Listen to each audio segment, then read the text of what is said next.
সাধারণত মসজিদ মানেই আমরা নামাজ আর তসবিহ পাঠের নিস্তব্ধ পরিবেশ কল্পনা করি। হঠাৎ সেখানেই যোগ হয়েছে শরীর চর্চার ছন্দ।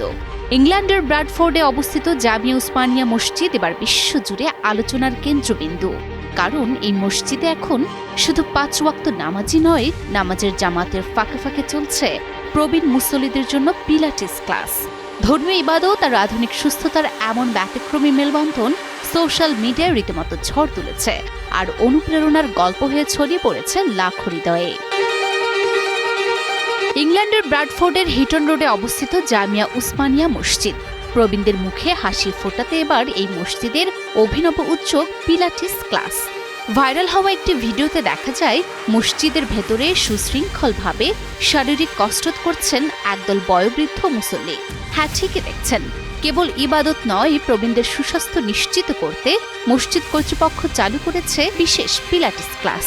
ইবাদত ও আধুনিক স্বাস্থ্যচর্চার এমন ব্যতিক্রমী মেলবন্ধন এই মসজিদকে তুলে এনেছে বৈশ্বিক স্বাস্থ্য সচেতনতার এক নতুন প্রতীকে।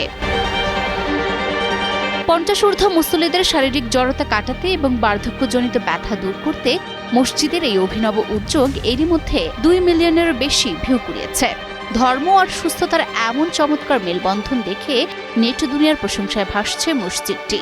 মসজিদ কর্তৃপক্ষ নিজেরাই অবাক, একটি স্থানীয় উদ্যোগ চেয়ে বিশ্বজুড়ে আলোড়ন তুলবে তা ভাবেননি তারা। ইতিমধ্যেই অন্যান্য মসজিদ থেকেও আসছে অনুরূপ ক্লাস চালুর অনুরোধ। প্রশ্ন জাগে, মসজিদেই কেন? উত্তরটা লুকিয়ে আছে নিঃশব্দ এক বাস্তবতায়। দিনের পর দিন ঘরের কোণে টিভির সামনে একা বসে থাকা অসংখ্য প্রবীণ পুরুষের একাকিত্ব ভাঙতেই এই ব্যতিক্রমী উদ্যোগ।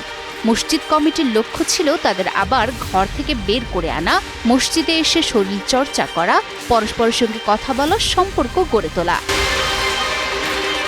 ক্লাসটি বর্তমানে এতটাই জনপ্রিয় যে কোনো রকম বিজ্ঞাপন ছাড়াই কেবল মুখে মুখে শুনে মানুষ এখানে ভিড় করছেন। শুরুর দিকে 7 জন নিয়ে শুরু হলেও এখন 50 জনের বেশি সদস্য হওয়ায় জায়গার অভাবে নতুন ভর্তি সাময়িকভাবে বন্ধ রাখতে হয়েছে মসজিদ কর্তৃপক্ষকে। Desk report, news 24।